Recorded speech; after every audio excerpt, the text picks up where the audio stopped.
citation language was pretty. Yeah, they should have you. Okay. We good? Ready? I'd like to call to order the Ramsey County Workshop. We were just handed information by the sheriff, so I'm going to turn this over to Scott to get it going. Go ahead, Scott. Thank you, Mr. Chair. Commissioners, Scott Williams, Deputy County Manager for the Safety and Justice Service Team. I'll keep this short in the interest of time. This board workshop to give the sheriff an opportunity to discuss unbudgeted civil unrest costs was originally planned for June 22nd. This is actually rescheduled from that board workshop when the sheriff announced an interest in entering into an agreement with the state fair. We retasked the June 22nd board workshop to invite the sheriff to come and talk about the state fair. Because that was a more timely issue. So this workshop today is a rescheduled workshop for the sheriff to be able to address the board to talk about unanticipated civil unrest costs. And rather than duplicate the background, that the sheriff will bring to the table, I would at this point suggest we pivot to the sheriff, or unless you have questions. Victoria. Yes, Mr. Chair. To get this literally seconds before we're having this workshop is really disconcerting to me. However, I take some confidence in the fact that I know that the sheriff and our CFO have worked together on this. And so, because my initial reaction was when we get information seconds before we're supposed to be discussing it, and I know it's been requested in more than one way, my first inclination was to say, okay, then we'll wait until next week. However, I know that since it had to be rescheduled from June 22nd, and then also the fact that, again, CFO Kutsta, that this is why I will go along with this today. It's important information. But this is game playing when you give us stuff 30 seconds before we're supposed to talk about it. And I don't appreciate it, and I just wanted to make that statement for the record. But the important work here, being the adults in the room, making sure that we get this done, because it's about the safety of our personnel, it's about the safety of our citizens, and I am very happy to move forward because of what the purpose is. Okay, well, at the very least, let's have the sheriff come up and sort of go over the information that we've been given, and then we'll take it from there.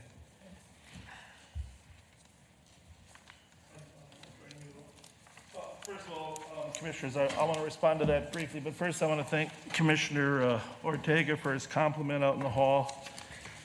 He said I looked 50% better looking than I had in the past since I had a mask on. Thank you, thank you, thank you. First of all, Commissioner Reinhardt, our apologies if we were confused here, but we didn't expect a vote today. Traditionally, workshops have been a chance for you to ask questions. This was scheduled as a workshop item, so don't feel any pressure at all to vote today. We figured this was a chance for you to get caught up to speed. Regarding whose job it is to give all the details, I guess we had an assumption that since Alex and Kyle had been meeting together, that some of that information was going to be imparted from your staff here as well. So, and if that assumption was wrong, there's really nothing new here. This is the same information that was in the original board documentation. The numbers have been refined because Alex and Kyle have refined them. But in terms of the nature of the request and what has happened in our county over the past year and a half, I think all of that is well known to all the commissioners. Basically, we've had a difficult job in law enforcement preparing sometimes acting, but mostly preparing for things that could happen. And you know that on the second page, you'll see that the state of Minnesota reimbursed the State Patrol and the Department of the DNR $6.3 million. We were originally in that bill. It was a $35 million ask. We thought we would be included in there. But as it turned out, it was trimmed down only to cover state. You've read about Hennepin County's expenses Excuse me, nearly. Bob, Yes. Can I interrupt you Yeah. a minute? Could you just even I'll speak for myself. I want to make sure I understand what each of those, could you just go through through the list in the way it's presented so we can The make? numbers or the activities? I want you to start with page 1 and then go to page 2. Very good. Well, I don't think it's any secret that we've had a broad spectrum of protest activity, on both ends of the political spectrum. Clearly, the January 6th riot, unrest, illegal activity at the United States Capitol triggered a lot of warnings from the federal government for us to be prepared for the same type of activity here. And of course, we were, both at our state capitol, working with our regional partners. This is a partnership between the State Patrol, Sheriff's Office, and the St. Paul Police Department in preparing for those types of demonstrations. I would say the St. Paul Police Department bore a larger portion of the burden, both in guarding the governor's mansion and the state capitol, but we were partners with them on every single operation to make sure there were enough people in place. Here there were peaceful protests and there were non-peaceful protests. And of course, the fear of what happened last year was always lurking in everyone's minds in terms of massive destruction. So did law enforcement over-prepare? Considering what happened, probably yes. Would we do it again the same way? Yes, just to make sure that there wasn't a repeat of what happened last year. So you'll see that our goal is to provide an opportunity for protected First Amendment speech, but at the same time protect property and persons that might be in the vicinity. Mike Martin, who's here, is prepared to talk in more detail. He was in charge of our planning. He did an unbelievable job of coordinating with all other agencies in the metro area. He will tell you, and the department is proud of it, that we're one of the only agencies that has not been sued for use of force type complaints over the last year and a half.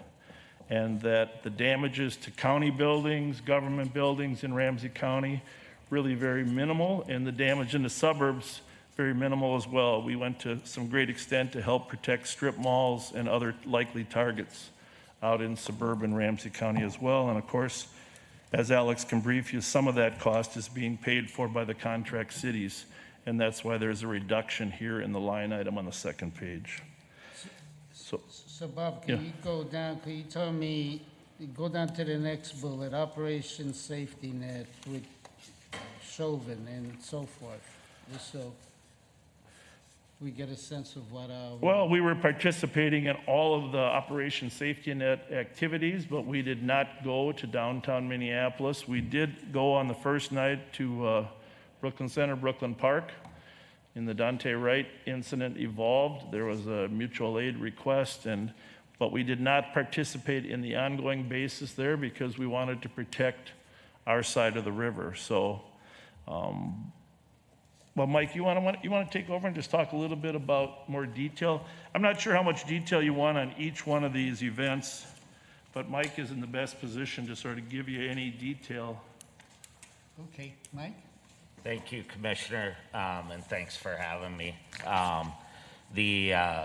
This year was very different than the prior year. Obviously, last year with the George Floyd incident, we spent a lot of time responding to civil unrest that was already occurring and trying to basically put out fires, literally and figuratively. But this year, we wanted to plan. We knew the trial was coming. And we wanted to make sure we were planning and getting ahead of that. We were part of Operation Safety Net, which was the metro-wide planning for the upcoming trial and potential civil unrest. However, we made a conscious decision with the city of St. Paul to create our own East Metro response group. So the majority of our work occurred under the umbrella of our East Metro group, where we could control our own resources and we weren't being pulled over to the other side of the river. On the storming of the Capitol on January 6th, kind of changed the nature of a lot of our work leading up to that, because we were getting increasing intelligence about threats to government buildings, government officials. So we also had to plan to protect all of our buildings like the courthouse, and some of our judges were getting specific threats because of decisions they made, either regarding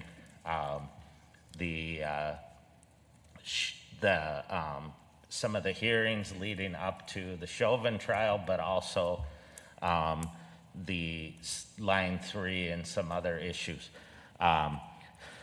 We did respond to Brooklyn Center as a result of a mutual aid request to relieve their deputies that had been working, and other agencies had to pull their deputies and officers away because they were starting to see looting in Minneapolis, Brooklyn Park.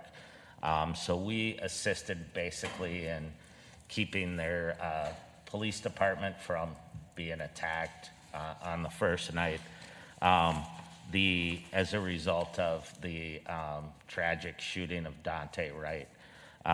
We also had a number of, I already mentioned it, but we had some state commissioners who live in Ramsey County who received specific threats, or federal judges who received specific threats that we had to provide protection at their houses or planning to be able to respond if we were needed.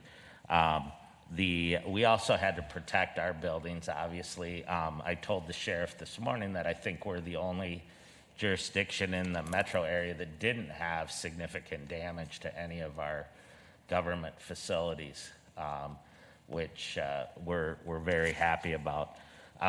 Because the governor's residence and the Capitol are in our sphere of work here with St. Paul PD, we also spent a lot of time supporting St. Paul PD and the State Patrol, the Capitol Police, the State Patrol troopers who are assigned to the Capitol on protests that were occurring on the Capitol grounds or at the governor's residence.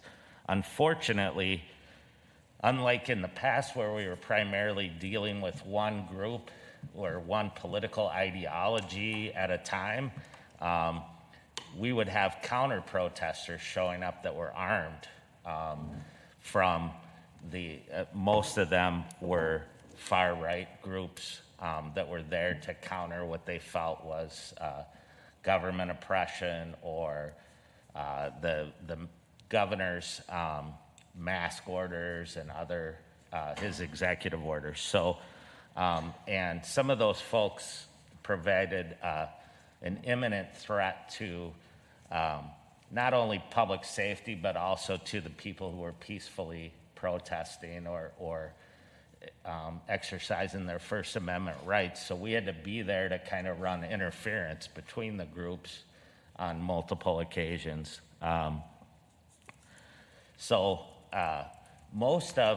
You'll see a lot of our time that we spent this year and our resources were on being proactive, preventing things from occurring, as opposed to being reactive. We spent a lot of time deploying our resources out in our contract cities and suburban areas to protect retail locations that we knew would be targets for looting, and we were fortunate to not see the kind of activity that we were concerned about.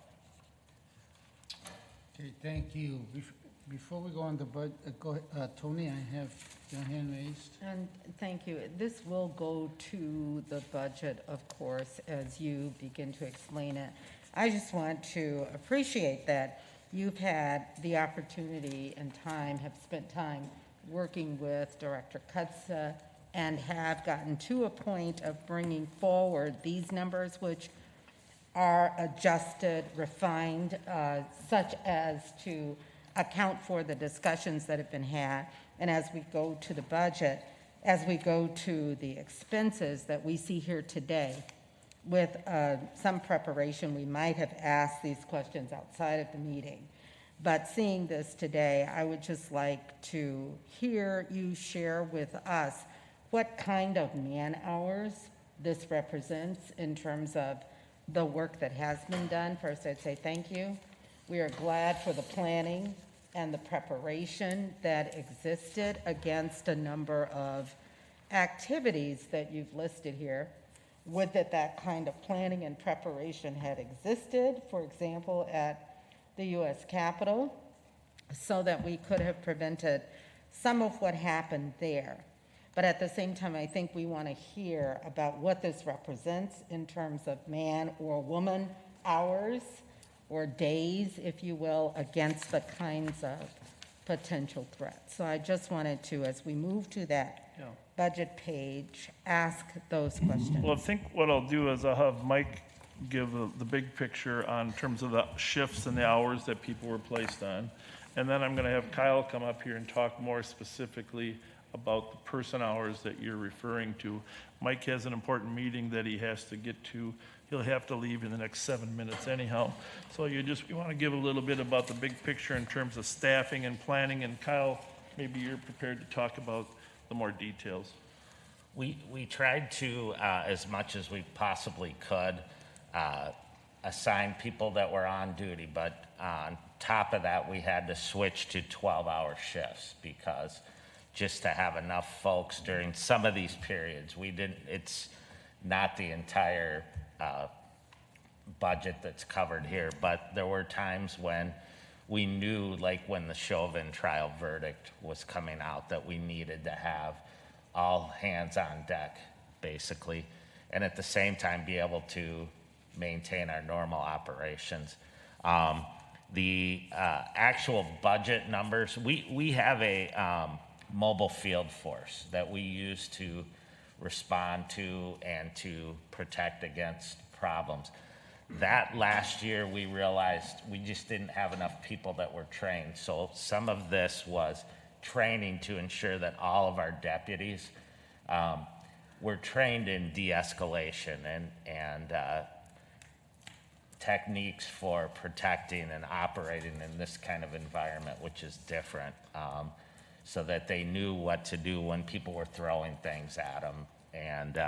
And we did joint training with the St. Paul Police Department at a facility so that everyone was on the same page in terms of the type of response and how we were going to coordinate that as well. I do want to say, though, that your reference to what happened at the United States Capitol, I think, is an important one, because after that incident, no one wanted to be unprepared and allow something like that to happen. And let's just say that our Minnesota Capitol is very vulnerable in terms of the entrances and the access, and of course some fencing was constructed at some point, now has been removed. But that facility is historic, it's beautiful, and any damage to that would be not defensible. But having said that, the most important thing was not allowing people to cause injury to people. And so we did make sure that that wasn't going to happen here in Minnesota. Kyle, you want to come up? Michael, thank you. Thank Wait you. a minute, before you leave, Mike, Victoria, you wanted to say, I just, do you need Mike here? Was my main, I am not sure. So I want to ask a question, and if Kyle is the one to answer it, then he can do that. Kyle, why don't you stand up there, and then Mike can stay here for a minute to see if her Okay. question can be answered. yeah, and you know what, since we're short on time and anything else, we'll probably have to come back, but let's go.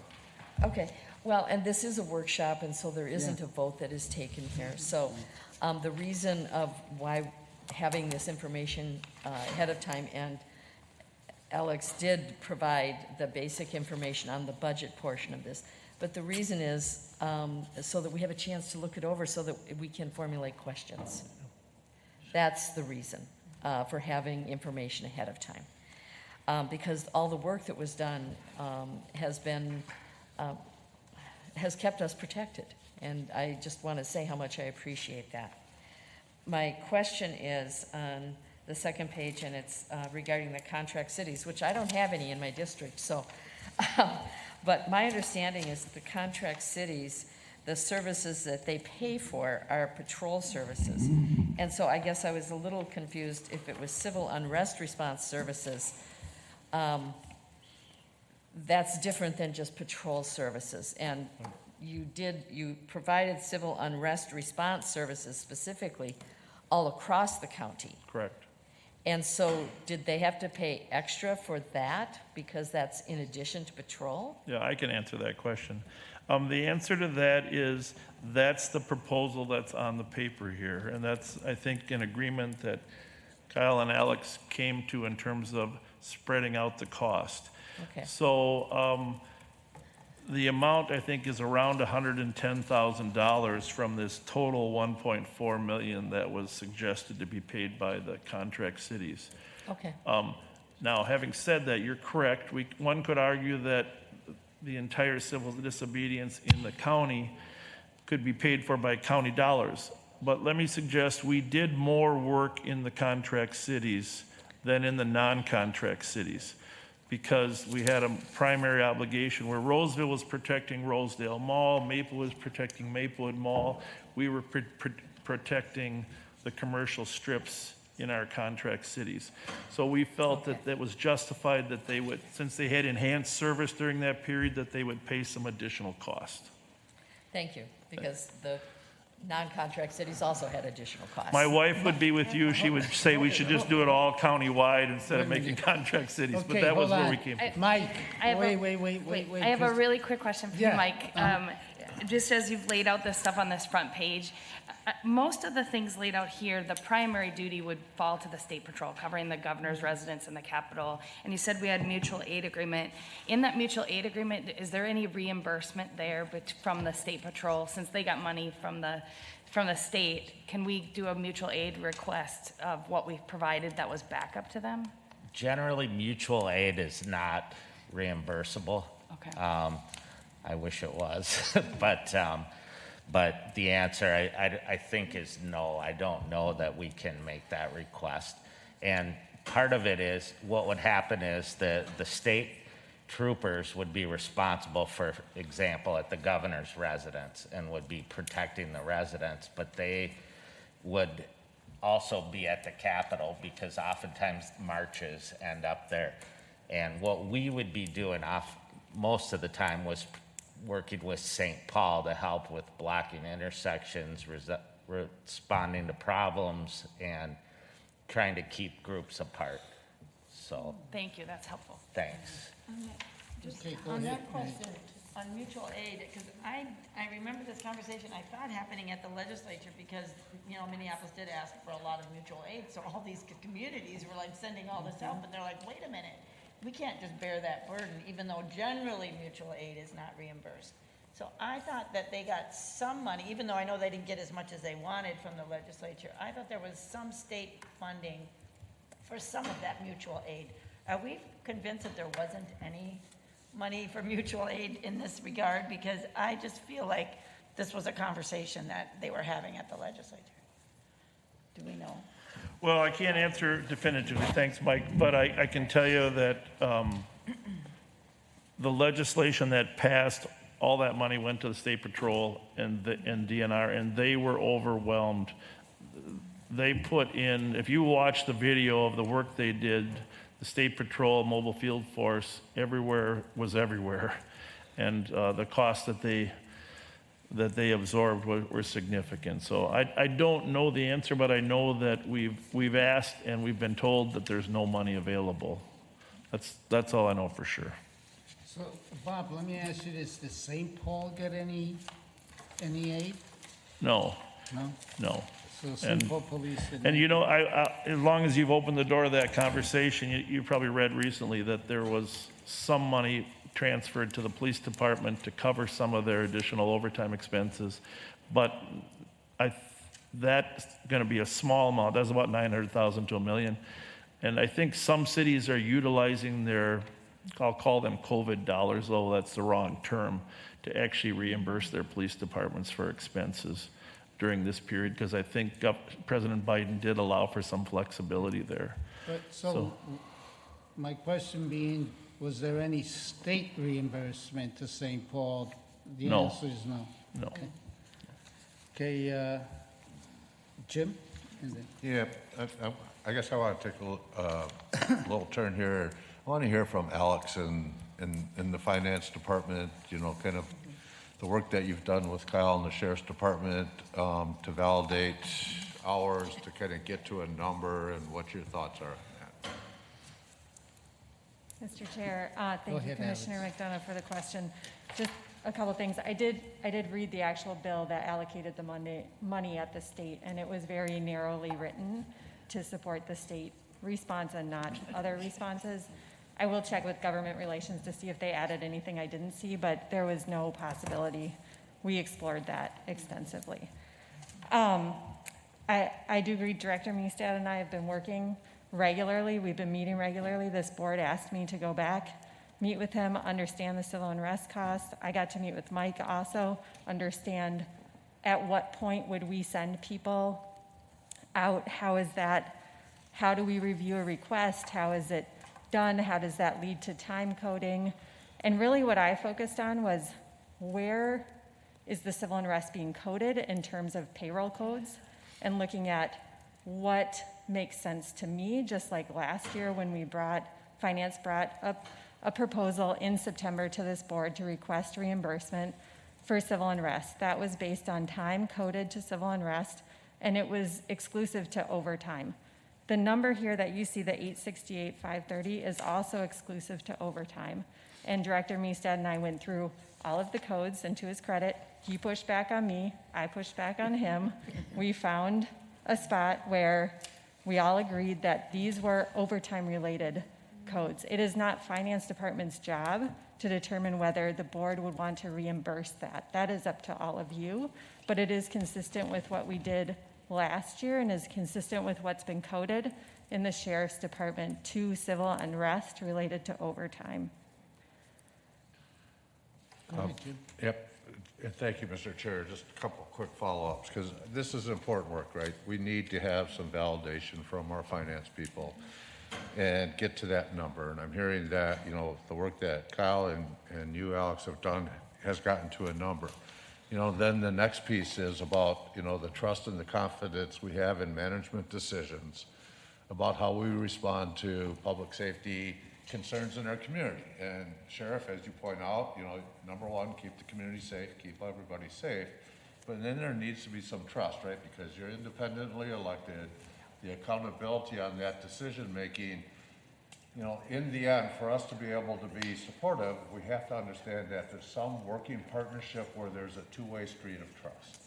And that's where I think it's getting difficult for me, at least, because the history here has been, I mean, you're currently suing us, right? I mean, you've taken that approach rather than working with us on financial matters. You've come to us with budget overruns in the past. And so we don't have this solid foundation for that trust to be able to understand, okay, the numbers are right, they did a great job coding, but you know, do we have the confidence that the management decisions were made in the best interest of keeping public safety, but understanding there's an impact of property taxpayers in this county to make sure that people are safe? And that's the piece that, you know, I think moving forward is hardest for me, right?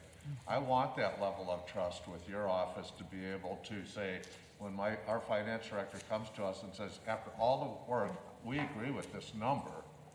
And I want to be able to look you in the eye and say, you know what, I have enough trust in you that your management decisions all along here put us in a position that this needs to be fixed somehow, versus questioning your management decisions. Did you pad it? Did you need more money over here for this?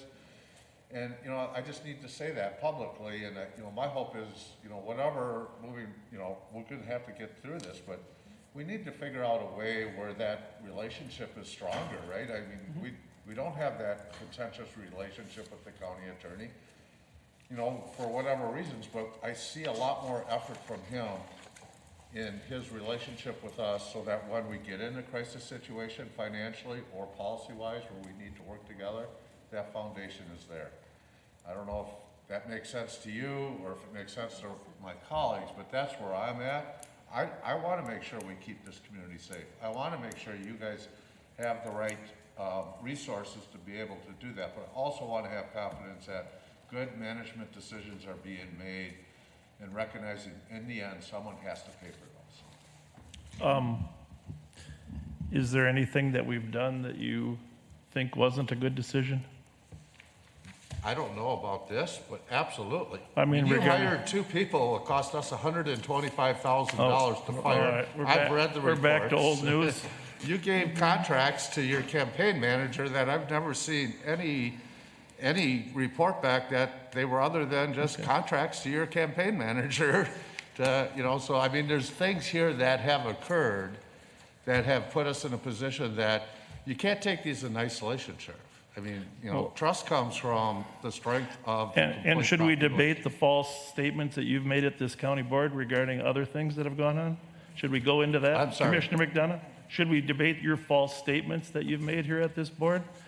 So here's the thing, on the question of this particular budget item, and Mr. McDonough, you raised the issue of our lawsuit. We were cut $1.2 million, and in that budget process, we requested $550,000 for civil disobedience. That was the amount of money we estimated that we would need. January 6th, 2021, changed everything in this country. And I'm confident on January 7th, and I know some of you actually reached out to us. On January 7th, people said, let's make sure nothing like that happens in Minnesota. And we accomplished that task. And this is the cost of the overtime necessary to do it. Okay, Yep, thank you. Mary Jo. Thank you, Mr. Chair. I agree with Commissioner McDonough. There does need to be a level of trust that we need to build on. We need to build on in this, between this board and the sheriff's office, because I think past actions have not built that level of trust. So I'm going to agree with that, and I hope that we can get there. As far as this, and we all want our county to be safe, and we all appreciate the work that you do to keep us safe. So that is a given. As far as this list of things, I actually would need more detail. So to say that you had civil unrest response, that this was civil unrest response included Operation Safety Net and Show and Tell, including trial planning and preparation. Now, your office didn't do any trial planning or preparation that I'm aware of. I'm just curious, what you've said here does not what I think of as you helping keep the public safe. That's an attorney function. And so I would like to see the numbers, like how much was used to protect the Capitol, how much was used to protect the governor's mansion, how many people, okay, so you have all that. We have all that. You have all that detail, So that we all can the find de- out how all the many people detail were is sent in mutual prepared. aid. So we're prepared. So maybe you could summarize a little more detail here, this rather than regular time, overtime. How much was, for our contract cities? I would need more information on that, because it feels to me like, we would, that there's a lot of generalities in here, so that's what I will need. All I can reiterate is our finance directors and our job, everything was coded to date and activity, and there is a documented trail that actually leads to a $1.4 million figure, and we're only here asking for the $865,000. Bob, could I interrupt you? And I'll get back to you, Yeah, Mary Jo. I need I'll some get- more hold on. clarifying, on that. And that's all fine, but, quite frankly, we should have gotten this information last Thursday in preparation for today's meeting, so we could ask you smart questions. We're getting into innuendos and debates. We're not staying on topic. And we need that information. I would request from you that you give us that spreadsheet for the next time we get together, No problem. so we could start asking you smart questions and getting to the point a whole lot sooner than we're doing right here and right now. Well, Mr. Chair, this is the first meeting we've had on this topic, even though we've had 2 board requests and a couple meetings rescheduled. We did not expect you to come to a conclusion today. I know that some of these items take good questions, and quite often there are follow-up questions that come to us that we then answer and give back to you. I have no objection to any follow-up questions. We weren't sure the level of detail. Sometimes this might be the type of item that, since finance has presented it, it would go quickly, sometimes not. We're glad to provide any detail. We're very transparent on our expenses, and it's far exceeds what actually that we're asking for today. Let me go to Tony, then Mary Jo. Am I missing, then Victoria, and then Nicole? So I appreciate the opportunity to just reflect back on this. I asked initially about some clarity around numbers of person days, thank you, that were spent in these various items that are listed. And I hear that request being reiterated. I think that Commissioner McDonough's statements about the level of trust we built, are certainly appropriate as we enter into these discussions. I also believe that you're requesting to come before us to share this information can be a part of building the kind of trust that we want to see together in the future. I know that at the end of last year, as we accounted for some cost overruns, we had a process through which we saw that information come back to us. It is not coming back from finance today. But I would assume that the process we'll have moving forward, clearly no decisions today, I appreciate that you know that, but the process that we'll have moving forward would have us receiving a recommendation from our finance department that has been vetted and validated, and that this board can then act on. So I just want to say thank you for being before us.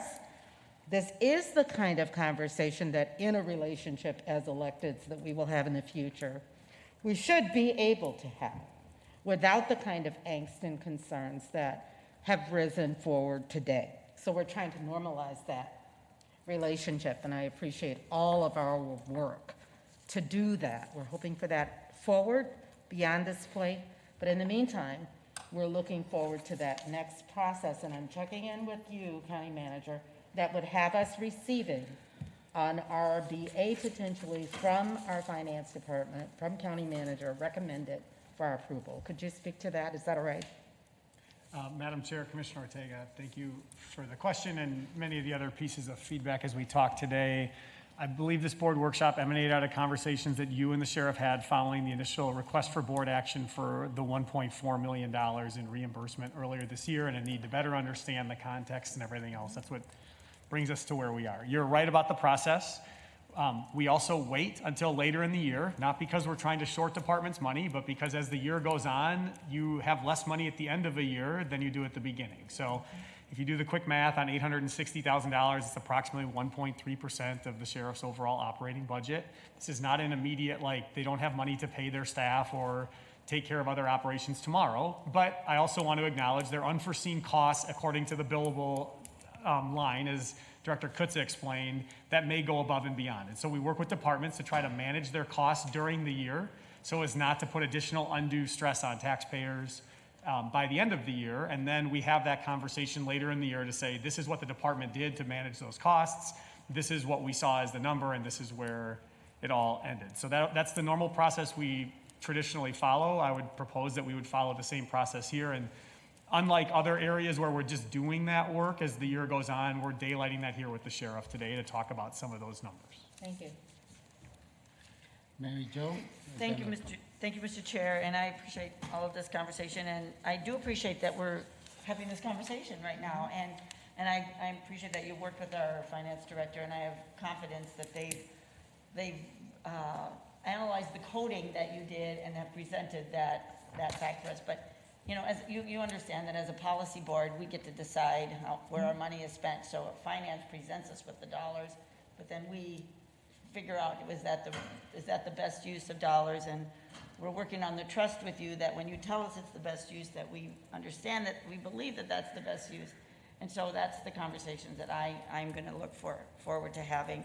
And that's why I need more details of what these hours really look like, and so that's what I'm looking for. But clearly, yes, I absolutely respect our finance department's ability to read what you've coded, I mean, and to give us that information. But it's what you've coded is what I'm interested in. Victoria?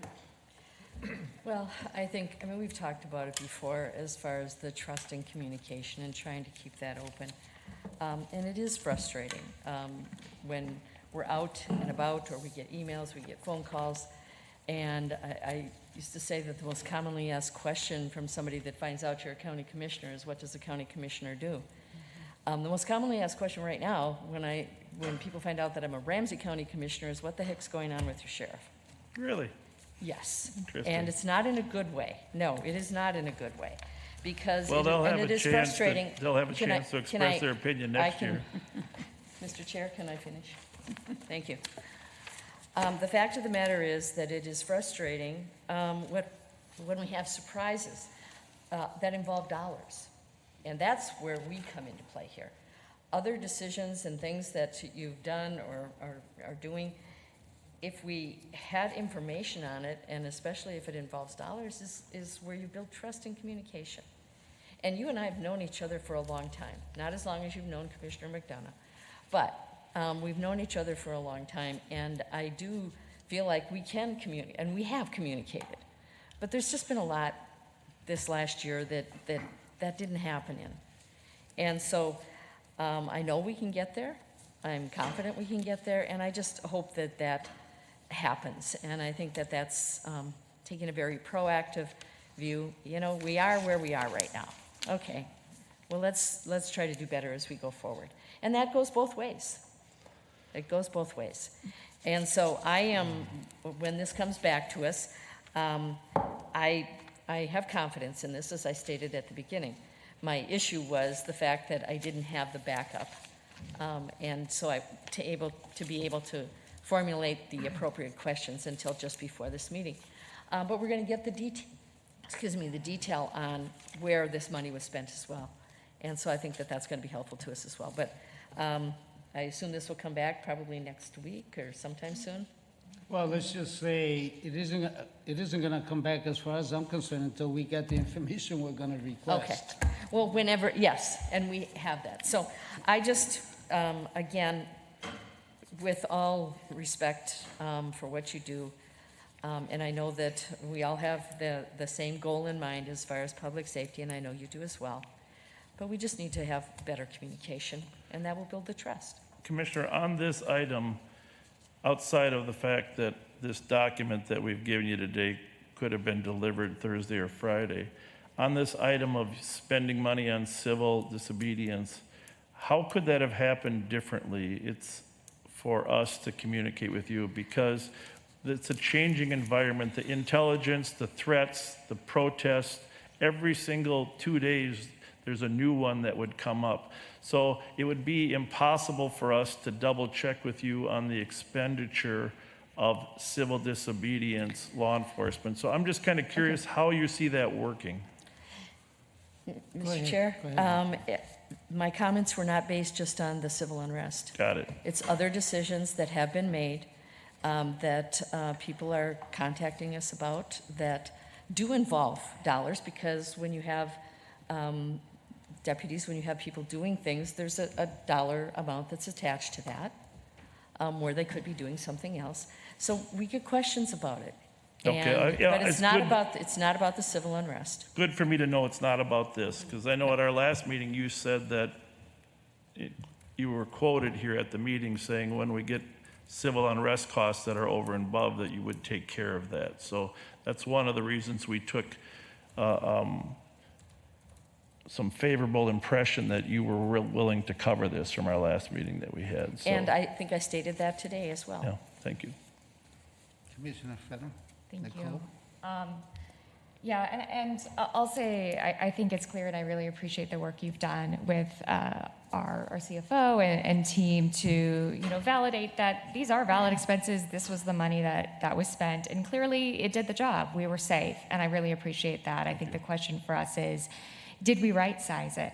right? You know, we didn't do enough in advance in 2020. We learned our lesson. We did more in 2021. There was safety there. I think the question is just more, are we right-sizing our approach, right? We don't want to go too big or too small so that we're putting our money where we're getting the most bang. You're for right our on the buck. mark. That is the issue. Yeah, Yep. absolutely. That is the issue. And I'm not here to say that we've spent the money, like, this is what it cost and we got to pay it. And I think the question for me is just ongoing, like, doing that work to right size. And I know that you're just trying to do your job, and you have probably forgotten more about public safety and policing than I could ever hope to know in my life. So I don't want to tell you how to do your job, but I'm trying to do my job too. And I know one of our jobs as a board is, one of our duties that we're charged with in the county charter is to develop a county plan that sets forward our policies regarding coordinating service delivery with other units of government, including recommendations for an integrated law enforcement system. And that's where I really struggle when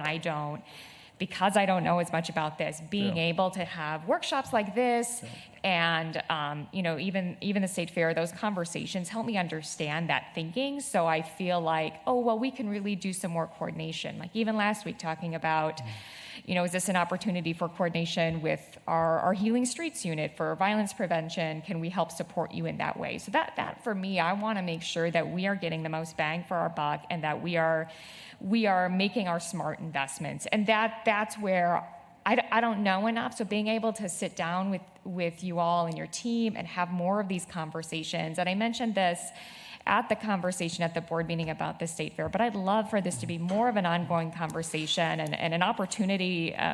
You know, I've known you the least long because I haven't been in this job as long, and this is one of the specific areas that I have the least knowledge in. So an opportunity to learn and to understand and feel like, for me, being able to, in every decision and vote I make, I want to feel like when a voter comes to me or a constituent comes to me and says, well, why did you vote for that or why did you vote against that I can tell them why. Right. And so that's what I want to be able to do, where I can say, this is a really good budget, this is the good work, and here's why, and here's how we've coordinated, and we're making good use of your taxpayer dollars. And so just to reiterate, you know, I would like to see more, just because that helps me understand. I would like to talk more about this, but I also think ongoing conversations for trust building and understanding so that we can better coordinate and integrate some of the topics that I have been lifted up before, but I just want to repeat, you know, the contract cities and entities. I'm also in a contract city, so it'd be great if Ramsey County could take on that full expense, but I don't want to ask Ramsey County to do that. I want to make sure we're right-sizing it so that our contract cities aren't paying for more than their fair share, but also that other non-contract cities aren't paying more than their fair share. So understanding how those are calculated and accounted for, I would love to do a deep dive into that if you all are able to. Staffing and support, that's something that's come up a lot. And you know, I know you've got concerns about the vacancy factor we applied to the staffing budget this year. And we've got, you know, this is all coming at overtime costs, and we've got questions about 12 hours, 10 hours, and with the state fair it came up, you know, our people are not going to be able to take vacation. So having a chance to talk more about staffing and support for staffing and more holistically how we support, knowing that a lot of our deputies and officers have experienced significant trauma over the last couple of years, and they're really struggling. I want to know how we're supporting them and how can we integrate that better into all of our work. I want to know that they are safe and protected, but that we're doing that in a really robust way. And then finally, you know, one of the things you mentioned here today, and it came up in terms of liability, that use of force policy, better understanding, like what is our use of force policy? How do we update it? How are people trained on it? How are we making sure that our strategies and techniques are really focused on public safety and not doing harm and going overboard in our approach in a way that escalates issues and leads to use of force? We don't want to ever do it if we can, so I think that would help us understand, especially in terms of liability. You know, we talked about it in regards to the state fair, but I think just generally as an agency, that's something we need to be concerned about, and certainly we've had discussions in the past about issues. So those are three topic areas I would love to hear more about ongoing, but you know, for this, I am going to support, you know, covering these costs, but that's the sort of coordination I'd love to see ongoing, and more information and opportunities to learn and to think about how we can better coordinate. Commissioner, your comments were well spoken. I agree with everything you've said. The right size question is the toughest question that we had in the last 6 months. I'll just give you one quick example. What level of response was necessary in anticipation of the verdict in the George Floyd murder? And I was one of the ones that thought if he's convicted, Chauvin's convicted of murder too, there's less likely to be civil disobedience. But there were several experts in the field that predicted that there was going to be a significant civil disobedience response regardless of what the verdict was. And there were certainly those that believe if he wasn't convicted of murder 2, only murder 3, that there would be a larger response. And so trying to prepare and figure out what date the verdict, what the level of response is going to be. And did we err on the side of being prepared? Yes, we did, because of 2020 and the Capitol. Were we over-prepared?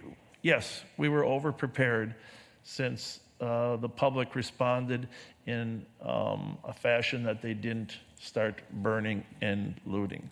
So, but just before that, we had the Dante Wright case, where the entire Shingle Creek shopping center was completely looted from top to bottom. So there's a lot of judgment calls, and you're right, we use the benefit of our own experience, but there's different opinions within that field as well. So the right size is the question. And we wrestle with the same things too. You know, we ran late today because we were wrestling with that over public health response. So I totally feel you, and it's just that opportunity to have that conversation to help us understand. I think, at least for me, in terms of relationship and trust building and finding those opportunities for coordination, I think would be really helpful. I'll make sure that happens. Thank you. Thank you. Well, what needs to happen is, quite frankly, is exactly what you just said, but in some of the budget narrative. What you gave us today, that doesn't come close to verbalizing just what you just said. So I think those are the kind of explanations we need in the budget narrative, what you just explained to Nicole, as an example. And that's why we're being questioning. Go ahead, Jim. Thanks, Mr. Chair.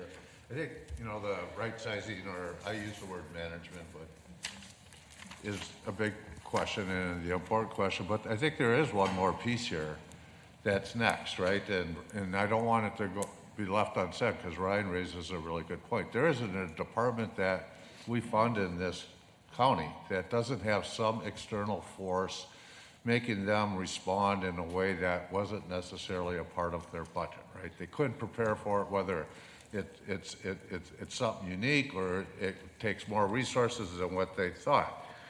But for the most part, then they got 5, 6, 7, 8 months to figure out how they can manage that budget so that they're not coming back to us. Not everybody doesn't come back to us for more money when they have an issue. And here we are, we still got 5 months left in the year. Are there ways that you can mitigate this so that at the end of the year, as Ryan would say, that's how we would normally deal with this? And I don't think there's a single commissioner here that wouldn't support making sure that you can keep our community safe. But we still got 5 months left in your budget. As Ryan said, this is 1.x of your budget. Are there ways you can mitigate this, moving forward in the next 5, 6 months? That's every other department would respond in that way. Are you looking for an answer from me? It's a question. I mean, you Okay, don't well, need to answer. I'll be glad to answer that. We can't mitigate all the needs that we have. The budget was cut $1.2 million, 745 for a vacancy factor, and 400 and some odd items for line items. We have structural imbalances of 800,000 that Alex is familiar with, that have carried on from past years for retiree benefits, et cetera. We are working to throw in as much revenue as we can.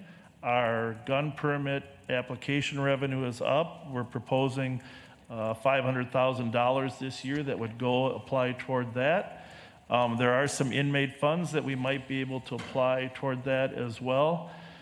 But when all is said and done, we've left vacancies number of vacancies, but many of which are being covered with overtime. When all is said and done, we will not be able to cover this cost in overtime. And I think our finance department will concur that, we're likely to be over without some of this help. And I just want to say Wait a minute. thank you. Commissioner Carter. Thank you to Commissioner McDonough for re-raising that point, because I think it is really important. The cost that you shared with us and the reasons for the cost are appreciated, kept us safe, and we know that there is a cost to keeping us safe. We appreciate the work you've done with the Director of Finance to understand these. We also know that in the process of the year, you're doing some things to try to address some of these costs. And that's important, the extent to which you're able to assume part, most, some, whatever the case may be, is an opportunity for us to work together as we would with other departments in the county when unexpected costs are incurred. So I would say thank you for the pieces you've mentioned. We know you don't have all of the answers. That is a reason why in a non-emergency circumstance, such as the time we're in right now, we can afford to continue working together. And we will look to hear back then in a request for board action, the work that has been done, and the manner in which we've been able to partner in addressing these costs. We will also look forward to the board's decision with respect to managing to these costs together with you, the Sheriff's Department. And thank you for coming forward in that way. Victoria? thank you, Mr. Chair. And I agree that whatever you can do to mitigate, clearly this request is here, and I don't expect that you're going to be able to make up $868,000, or Alex would have told us how you can do that. However, I do know that, well, first of all, I also appreciate the fact that you're working very closely, especially Kyle is working very closely with our CFO, because it's my understanding that there are some revenue or some pools of funds that maybe hadn't been tapped and could be. And I don't know the details of it, but I do know that there are some things within the budget that our CFO is ready, willing, and able to work with you on trying to mitigate some of those costs. Because I think the difference here is, and I don't know that this is the case, but in our other departments, they assume that they're going to stick with their budget. And if something strange comes up or there's a pull someplace else, they work to try to mitigate it as much as possible. Sometimes they can't, and that's what end-of-year budgeting is about. Some have money that's not been used, and others have funds that they need to go forward. But the assumption is that they'll stick to their budget. And I guess what I'm asking is that would be your assumption as well. Well, I think we have to wait for the judge to rule on our lawsuit, and I think that will be an opportunity for us to have a fresh start. But clearly, our position at hearing for that trial was that we're $2.5 million short. Okay, And that you a know part what? of that. I am not, Well, I'm not going to talk about the lawsuit. Okay, well, I'm just telling you. That's I'm- not well, what I'm, Well, don't expect that we're going to live within our budget until the judge decides what that budget should be. The judge will make that decision. okay, you know what? This is not about the lawsuit, Bob. This is about how you manage a budget and what your assumption is going in every year. If your assumption is that you can overspend and we'll pay it, then that's probably what's going to happen. Commissioner, And- you cut our budget by $1.2 million suddenly in the middle You of know a what? biennium. Okay, You hold know on. what? We're not going there. Let's, it's coming to we went past our lunch, 12 o'clock time limit. Bob, for the next meeting, I think we got the agreement that we're gonna get more information, including that spreadsheet that you waved at me. And also Commissioner Carter asked for information regarding, Tony, you stated, you wanted information regarding the coded line items. Yes, to understand the hours spent with respect to each of those areas. Right, those are the two items that I remember here. Is there any other that I missed? Well, just, And yeah, the- I mean, just that more clarification of what was really spent, because some of this general language is not really law enforcement related, so I think you were just talking about current events that were going on, but it's not really about law enforcement related. Okay, but are we in agreement, those two items? We're in 100% agreement, and I'll offer this. Would anybody here like Mike Martin and Kyle Meestead to come and visit them privately and go over the numbers? We would Because I appreciate can, it. if you would, please let me know. I can arrange for Kyle and Mike to come over and have a more detailed discussion. Appreciate that. Okay, we'll, Thank we'll you. wait for the information, Bob, and then we'll have another go at it. Yes, sir. Thank you. Thank you, thank you.